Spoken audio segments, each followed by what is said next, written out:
Well, I just want to welcome Derek Thompson, world renowned Yeah. inventor, scientist, uh, wise men. Everybody seeks him. Are you taking me on a tour? Yeah. No, actually, I was just moving from the den to the office. Okay. Yeah. So no, we good to go. Inventor of the gutter tool.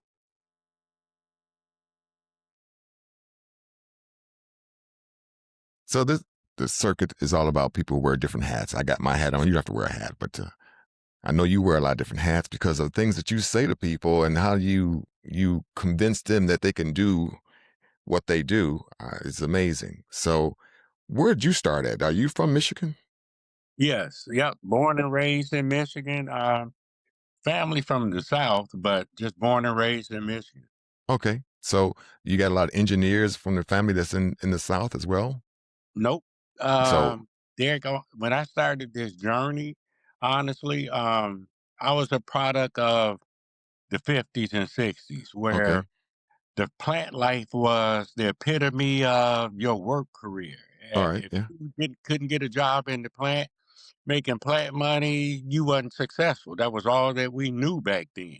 okay, Did that, worked in the plant for a while, and I remember it was one day, people would come to me because people knew how much they would make for 40 hours a week, right, right? You do right, it so long, it becomes repetition just based mm-hmm. on what you've seen.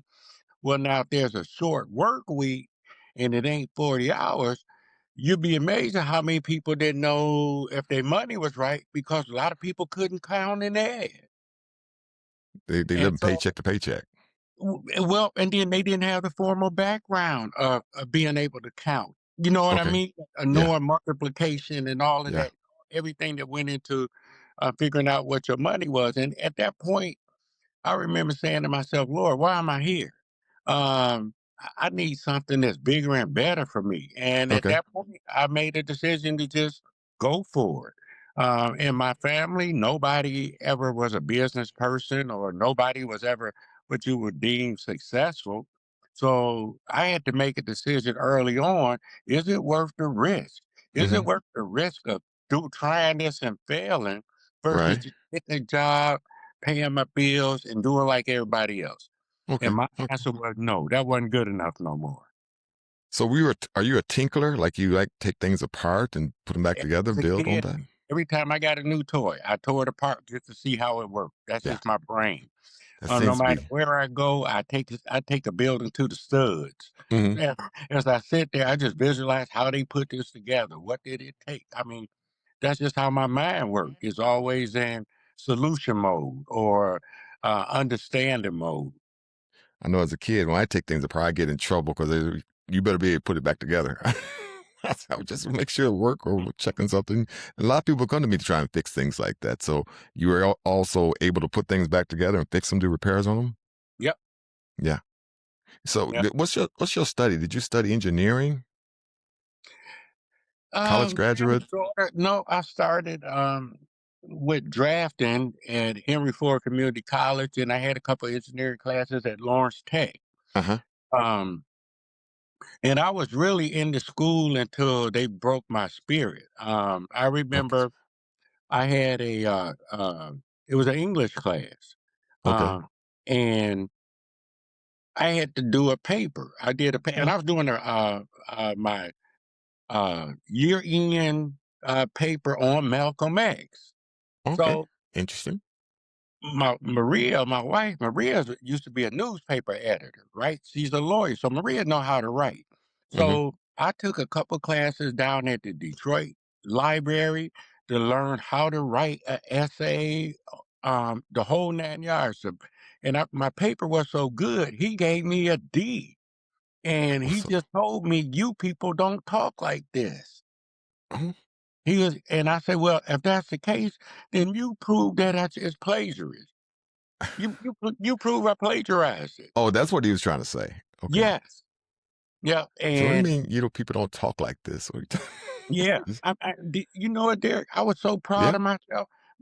Hmm. It cost me money. It cost me time. I would go to the library twice a week at night to Okay. take this writing class just to make sure I was on the money. And I was so proud of this paper.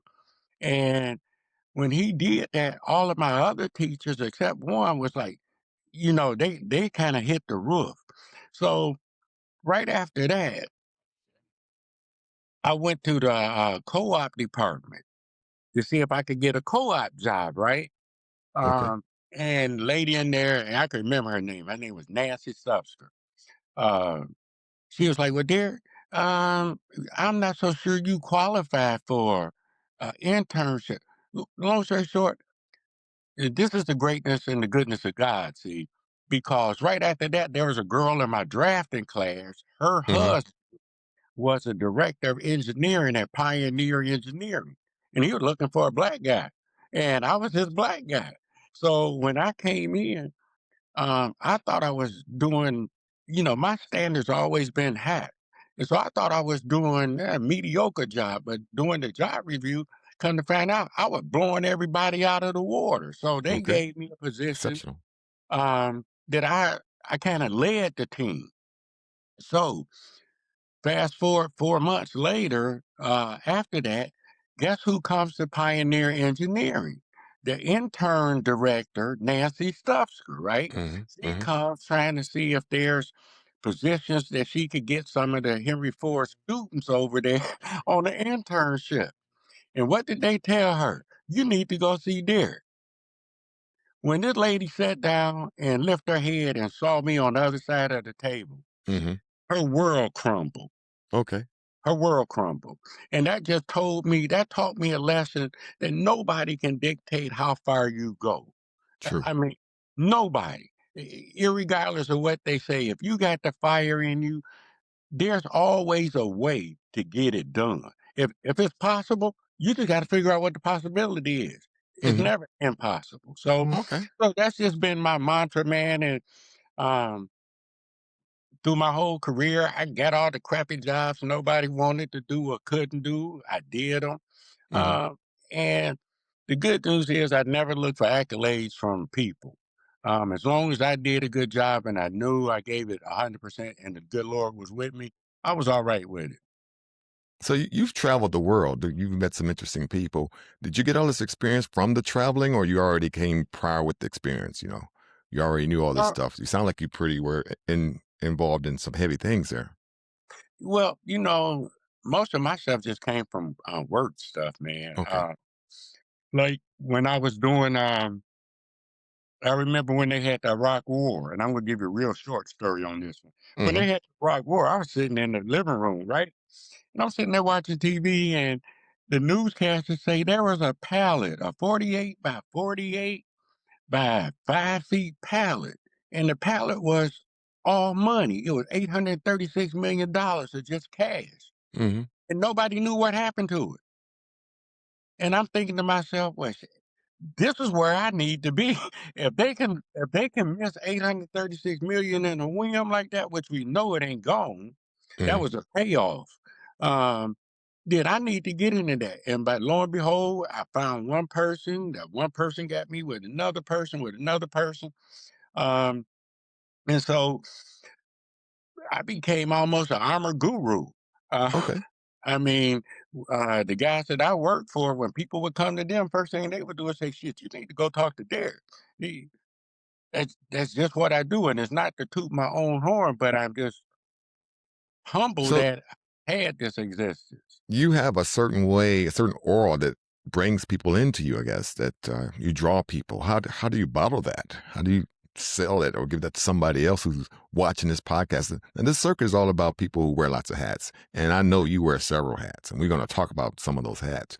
But how do you build on that of being kind or being nice? People want to come to you, say you go to Derek, and you tell other people to go to Derek. So how did you manufacture that?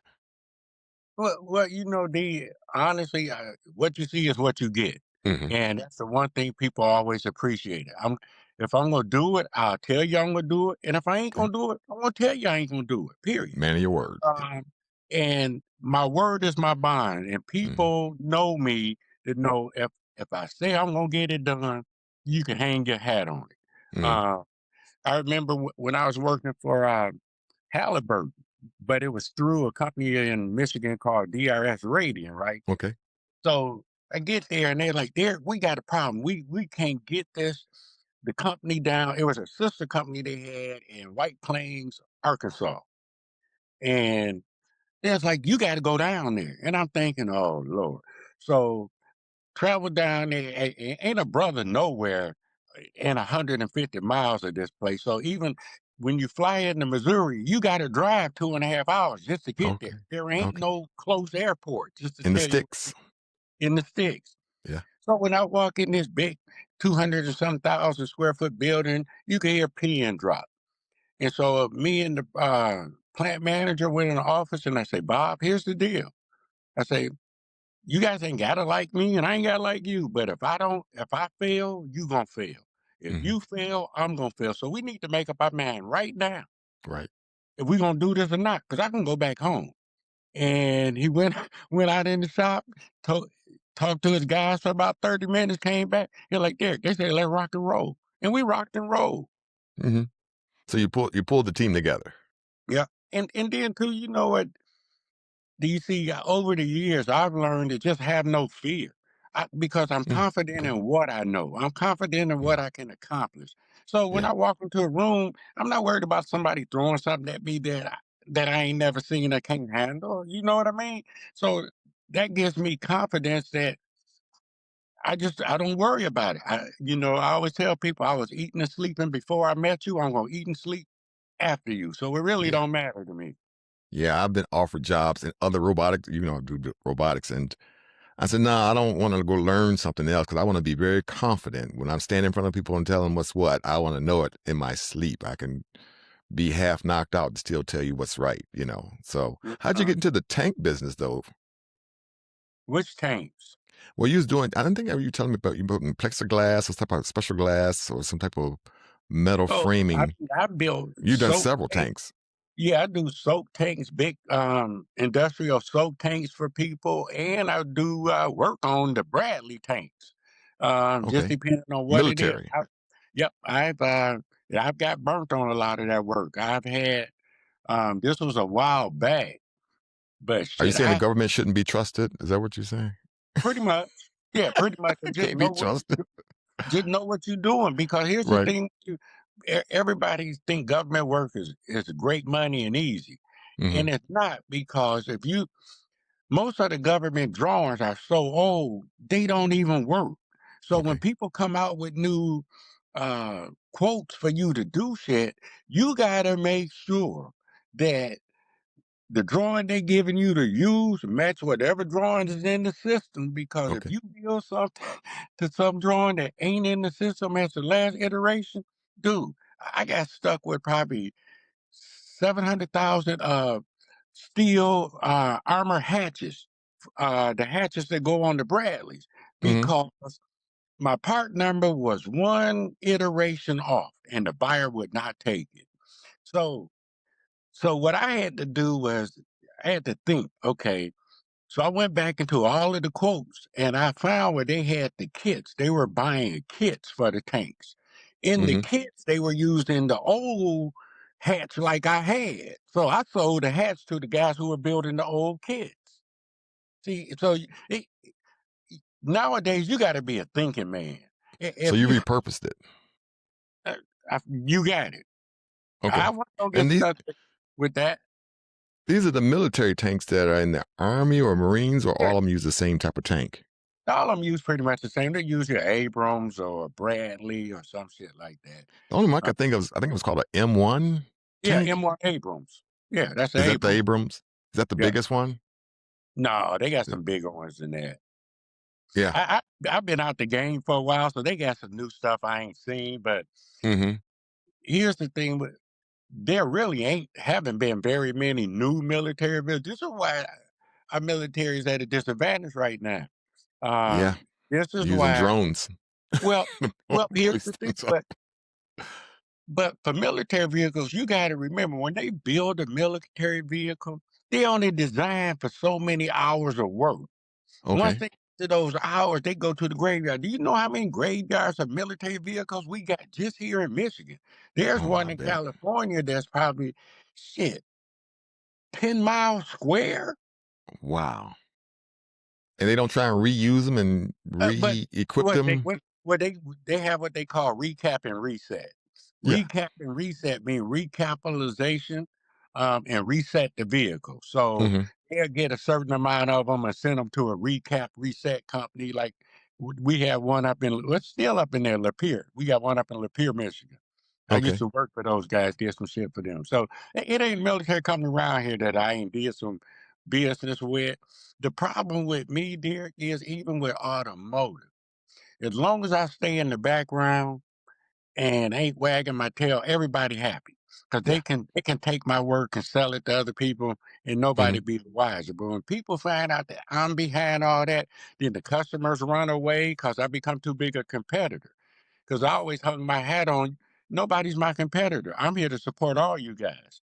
But when I start to get the light in their mind, I'm starting to grow to become a competitor, and then they sever the relationship. So like I said, I've been there, done all that shit, man. Well, you mentioned hats, and this show is about people wearing several hats. How do you tank and business and whatever still you have to do and everything that you do on a day-to-day basis? Are you going by you set it up, or how do you just change hat as it's called for, change hats to You do what you switch got to gears, do? Or how does that work switch gears as for our necessary. listeners? Well, for one, I try to have a daily schedule, not Okay. something concrete, because you got to be flexible. So I just know, like today, the one things I knew I needed to work on was a Ford quote I got. I needed to work on a little bit of the AI stuff. So every day before I go to bed, I already know what I need to do in the morning. Oh, okay. And once I get those accomplished in the morning, I let the rest of the day take care of itself I and leave see. myself open. This is why I'm up at 4 in the morning.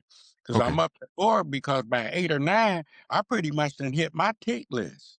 Okay. And now I'm waiting for the day to unfold and show me what it's bringing, what God is about to unfold for me.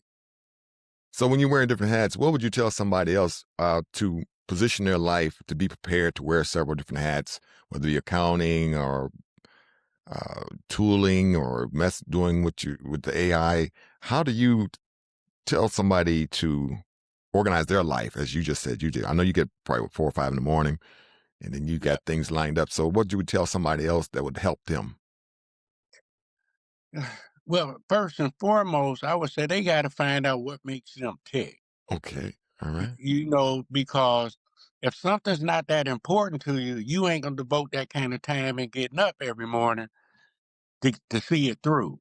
Okay. So they get for me, what was important to me and why I get up in the morning is because all of the people that have all of the money and the success, the guys I talk to, they're up at 4 o'clock.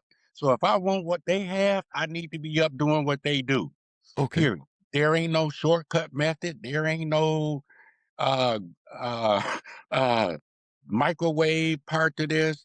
And it took me years to cultivate those relationships with a lot of the business owners because guys will call me now at 7 o'clock and like, look here, we know you've been up since 4 o'clock. Or somebody else can hit me at 5 o'clock and just pick my brain because they didn't sleep last night and something bothering them and they wanted Okay. to see, okay, what is your opinion? So, and I do the same thing to other people. It'd be like, hey, here's my issue. You ain't got to answer now, but when you get time, get back to me. But there is no mystery to this. No, so they just kind of got to figure out, y- what is it out of life they really want. Okay. Yeah. And for me, this is a life journey. It's not a one-off or just something I do because nobody in my family ever tried to become a business owner or do anything, and no fault of their own. Hmm. It just wasn't in the cards for them. Well, I wanted something better for my children and for my grandkids, so I had to start a different thought process. Hmm. Uh, you know, I mean, Yeah. Yeah. Well, I and know it's you about work with kids too. You work with kids. So what would you tell these high school students of today? I mean, things have changed and they're just scrolling on their phones. But what would you tell to motivate them, to encourage them, something that would They're watching you, and it's you can say something right now to them. What would you say? That's a hard one, D, Yeah. because I believe all everything good starts at home. Okay. Okay. Uh, until you know what a person's family's background look like or whatever, you can't just give them generic information because they'll see right through it. Okay. You know what I mean? Yeah, I So do. that old pat on the back, you can do something, all that rah rah, that's fine, but it ain't got no benefit, ain't no meat on the bone. Ain't no meat on the bones. I'm gonna sit down and ask the person, who are you? Hmm. What makes you tick? What's your pain? Okay. Yeah. What makes you unhappy? Even if you a happy person, at sometimes what makes you unhappy? You got to know. And here's why I say that, because when I had my weld shop, and I had 13 welders, and Okay. every last one of them was a felon, but one. Let me take Okay. that back. 12 out of 13 was felons. They all been in prison. And Yeah, I because used somebody to might hear say it wasn't me. Um, but what I realized was, I'm asking these guys to do professional things and to be courteous to each other and all that. Mm, Nobody ever taught them that. Their whole life has been me versus them, or uh, and cutthroat. maybe strongest man to survive. So I had to teach them what giving looks like. So I would give them that Hmm. 25 God pocket every couple of weeks. Tell them, go, Okay. go buy mom and a child some gas, or a Happy Meal. Go do something for somebody else. And 80% of them came back and was like, dude, ain't nobody ever did that for us. I mean, and I still talk to some of them now, but we got to go back and break the old ism stuff, man. You can't throw whipped cream on doo doo. Uh, it ain't a Sunday. It ain't a Sunday just because you throw whipped cream on it and a Yeah, I know tip. some people do that. They pay for people in line in a fast food chain. They're paid for somebody else's meal behind them. That's a kind gesture out there. I would love to see more people do that. I've done it a couple times, but it's nice that you put it that way. What about college students who are fresh graduates out of school? What would you suggest for them to do when they're trying to find a job or trying to find their way? It's the same methodology that you use for that. Yeah, well, one of the things too, it's kind of like I told my children. And one of the things I'm realizing, everybody ain't meant to be in business. It's just Okay. not All for right. everybody. Yeah. So, but what I always let them know is always keep you first. Never be that dependent on the job Uh huh. Right. that is your lifestyle, because it's not. We get so entrenched in debt and all of that, and we believe this is where we gotta be. No, it ain't. No, it ain't. Uh, be willing to sacrifice a little while for the greater.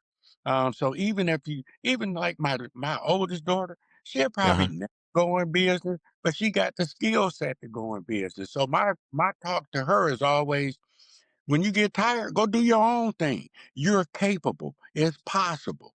Learn what you need now, because look here, just like you go to a supplier in your job, you can be that supplier they go to because you know where the issues are. So just make sure, so like, but my son was different. He wanted to follow in my footsteps, so he's a business owner.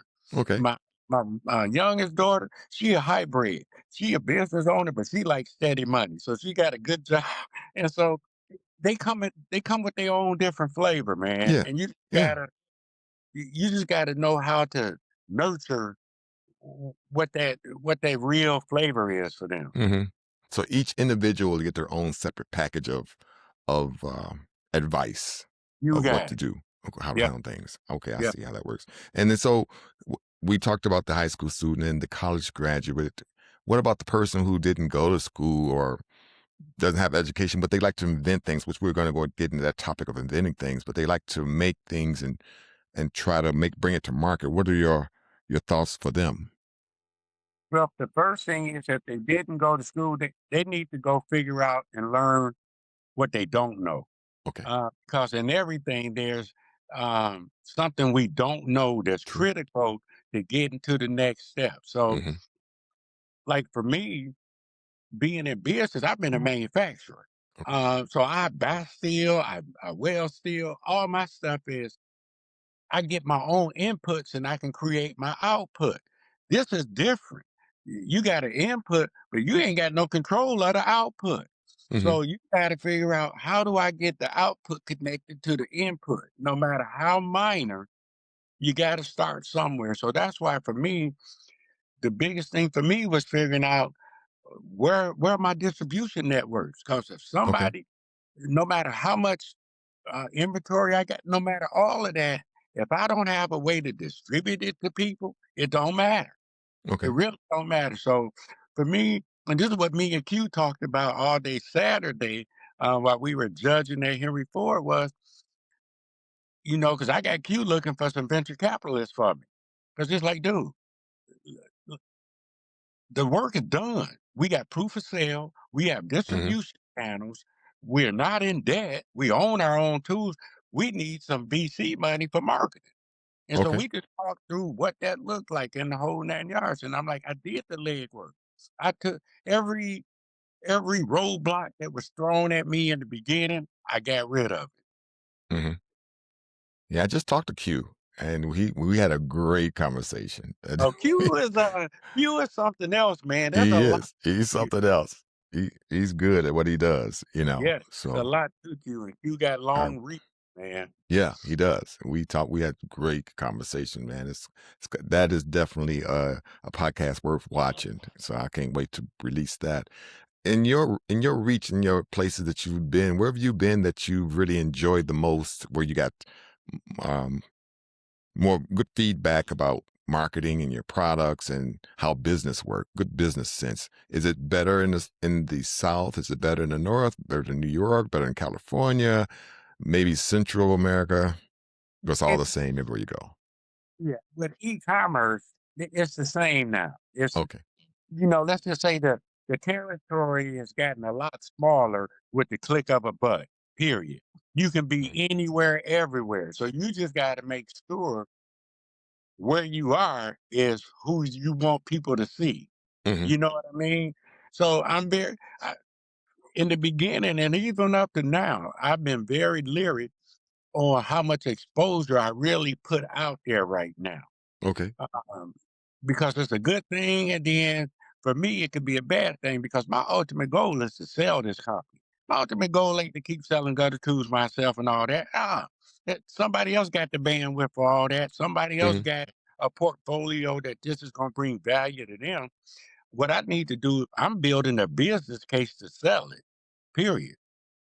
I, I'm The- I'm glad you brought that because that's going to be my next question about your gutter tool and how you came about inventing the gutter tool. You're going to start from the beginning on that because I know it's an interesting story because you told me a couple times about what happened. So let's hear your story so someone else can hear it. okay. This was back. Oh man, shoot, 18 years ago. Back when I had my first shop. Anyway, I would always pay somebody to clean the gutters because I don't do ladders. And that's one of the reasons I created because I don't like ladders. Okay. But the older I've gotten, my younger days, I had no problem running up on a roof. And the older I get, it just ain't as appealing anymore. Right. So, so long story short, I had some prayer time, and I was asking the Lord. I said, "Well, you said that you would give me a witty invention Uh and huh. prosper me." And they later started raining, couldn't get out the front door because I got a lot of trees at my house and the Okay. gutter's full. And I'm like, I just paid $200 for this. And I was mad. I'm like, Lord, to give me an invention. Dude, I went right in the garage, grabbed the paint roller, bent this thing, and started using it like an Okay. hour later. And I'm like, it cannot be this simple. And I've let it go. And I talked about it for a little while. And I've had enough bad business ventures over the years that I was like, I'm not starting something else to just throw my money away. And I sat on it. I forgot about it.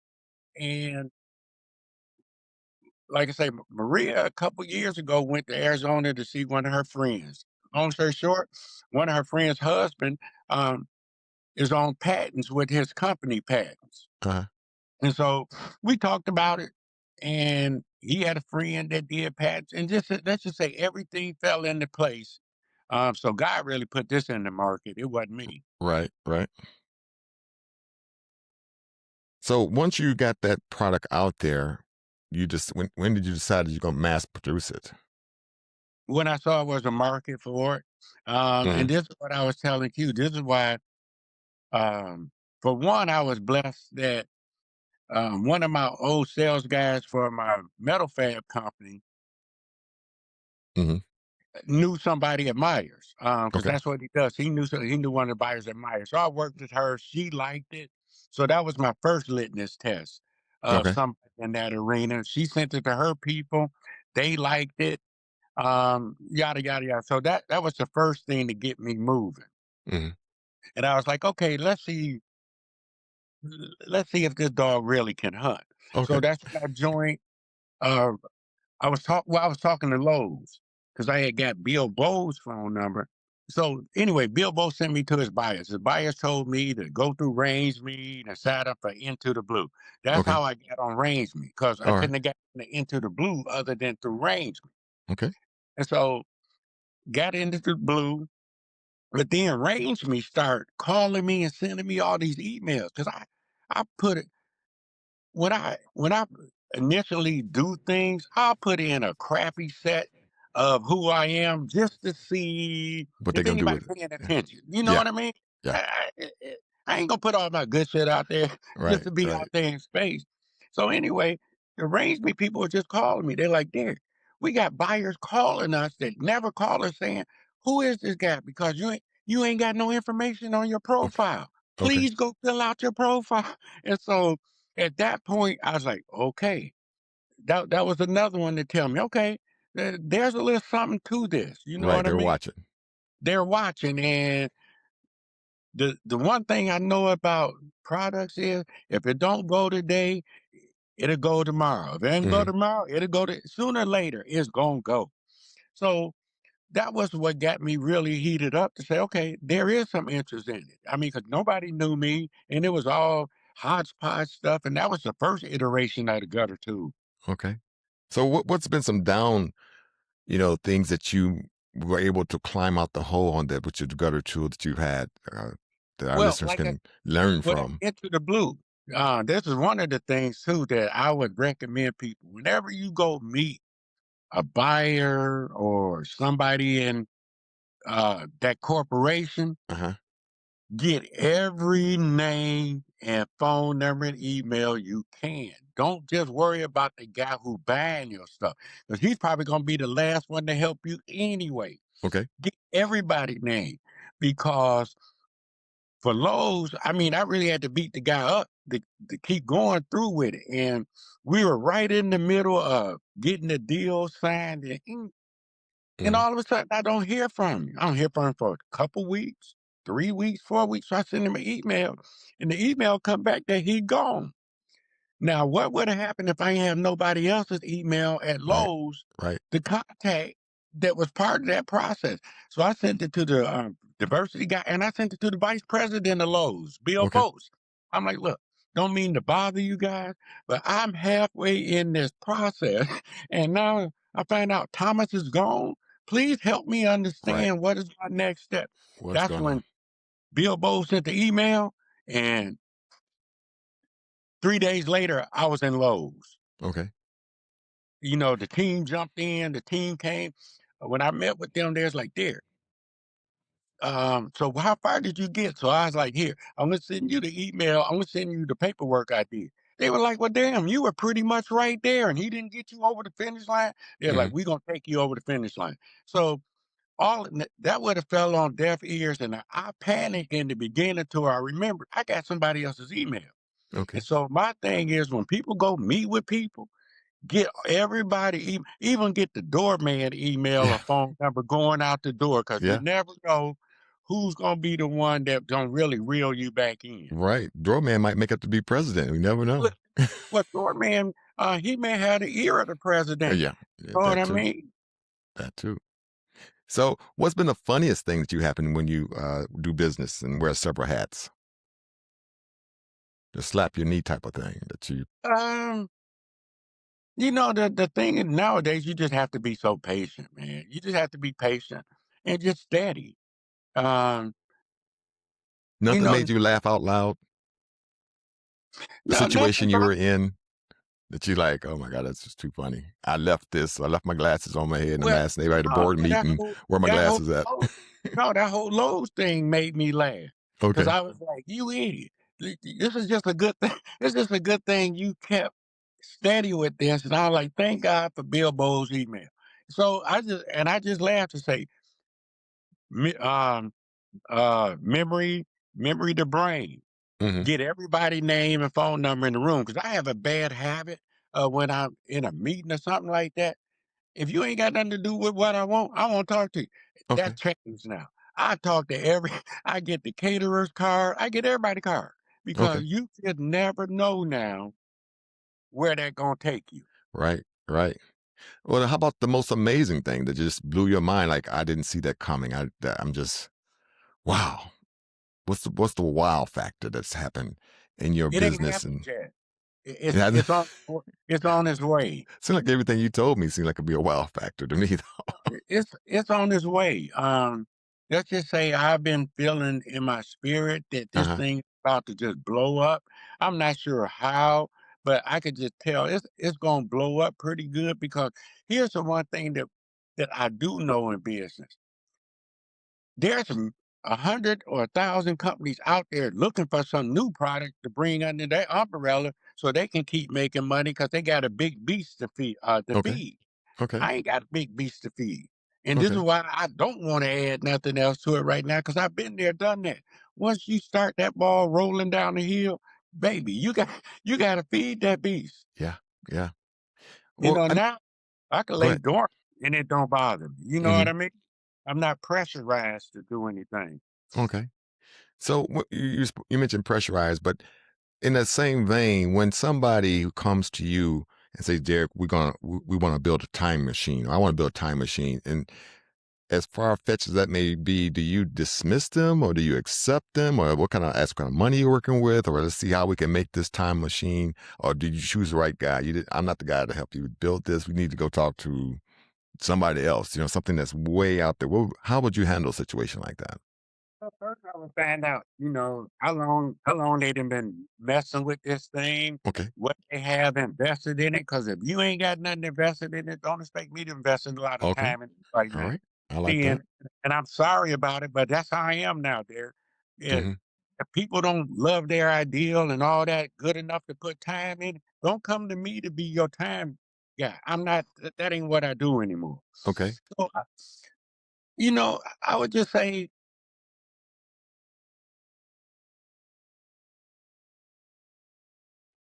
it truly depends on how far they are Hmm. and what is the ultimate goal of why they want to do this time machine. That's first and foremost.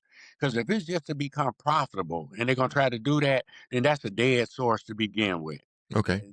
That's a foot race there. Never win, no matter how brilliant they think it is, because they ain't got deep enough pockets to win that game. Okay. Period.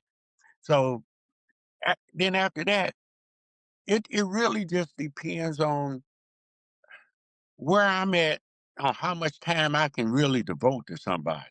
Right. Right. You know what I mean? Oh yeah. Don't send nobody on a wild goose chase. Now, what I may do is say, you know what, you need to go see these guys, um, see what they say about getting your design together. And now when you work your way back up here and you still need my support, now we can talk because you got some meat on the bones. Okay. But Okay. uh, here's uh, an ideal ain't no more than just a thought. Hmm. We need some action behind the thought process. Hmm. You know, I look after seeing these kids on Saturday, no grown person has a reason to tell me why they can't do something that they want to invent. It's That's a amazing. Yeah. that's a crappy excuse. Not when you Hmm. see kids with cornflake box duct tape and really do can package their stuff. Even though it ain't physical, Okay. they got something enough to go to an investor to get him to even think about it. Half Hmm. the people we talk to barely got a one pager on what Yeah. they're trying to do, and then expect the world to just jump and stop and jump in. That ain't how this works. I see. Yeah. Have you?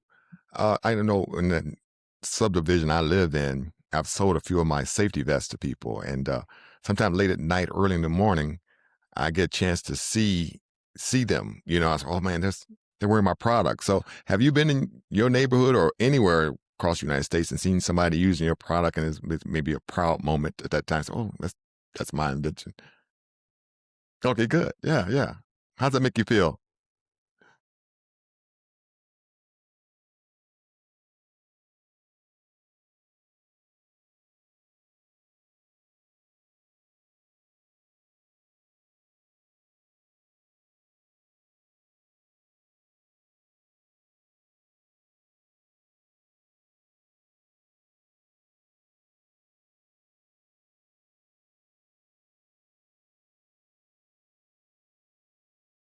Hmm.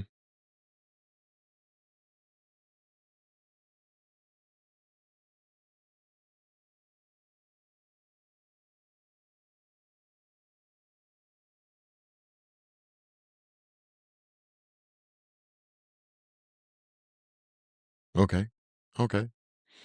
I've asked this question to a couple of people. I've seen some things that kind of, I don't know, got me tickled, I guess, or made me laugh. One person had told me that the guitar strap I made, somebody stole it out of their car, and I thought, man, somebody thought high enough to steal my guitar out of their car. And then another person had tattooed my guitar product on their arm, which and sent me a picture, and I just blew my mind. If you seen anything that just blew your mind about your product or things that you've done, like with, for example, you did something with the tank. Maybe you saw it on CNN News going across. I did that tank.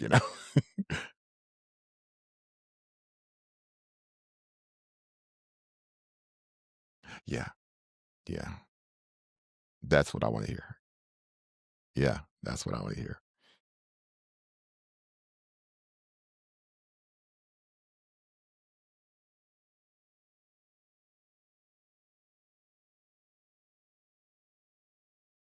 Hmm.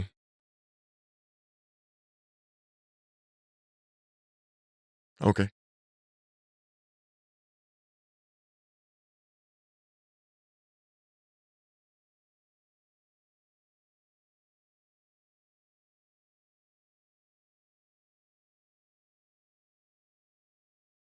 Hmm.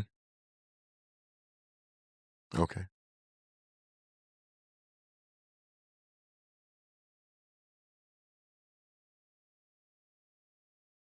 Wow. Wow. Ooh, they didn't show that on the news. No, you just found out about that one, I'm sure. Yeah, yeah. Hmm.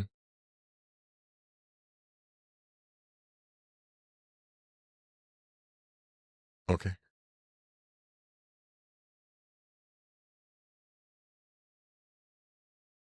Okay.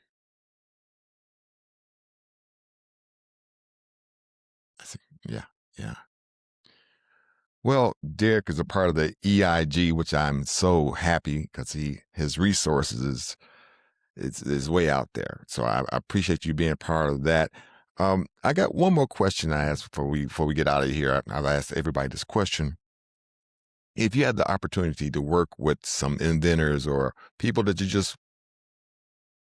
are curious of, dead or alive, whether it be Tesla or Elon Musk or whoever, who would you like to work with? And you're already working with me, so you ain't got to mention my name. But other other people out there that you would love to have to share stage with, or share some thoughts and ideas on trying to build something.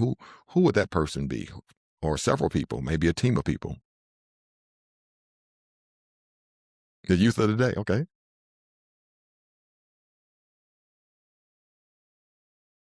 Uh-huh.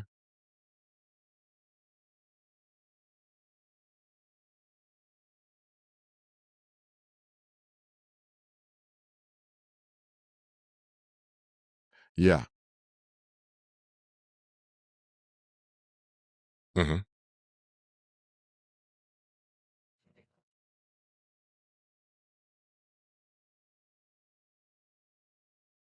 Yeah. Yeah.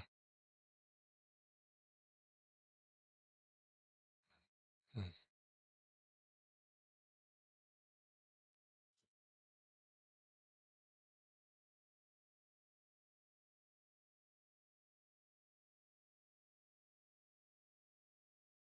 So you're gonna make me have to ask you another question before I let you go, because Q had said analog too and touched base on that. So I say for our listeners who don't know the difference between analog and digital, and I ask Q to give his spin on it, on explaining to our listening audience the difference between analog and digital. So let me hear your spot on it, your analog versus digital.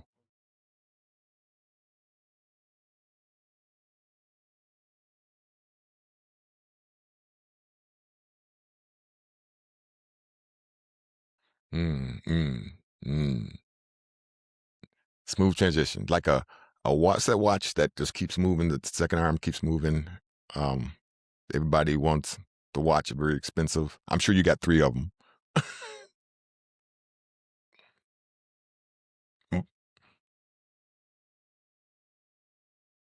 Mhm, and gone,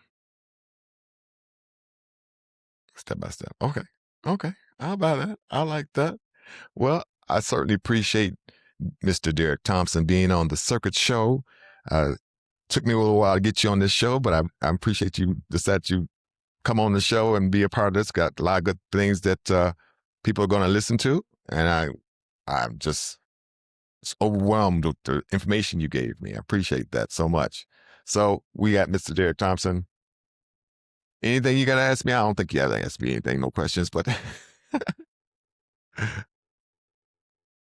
thank you so much, Derek. All right. We'll talk to you later. All right. Bye bye. That was Derek Thompson.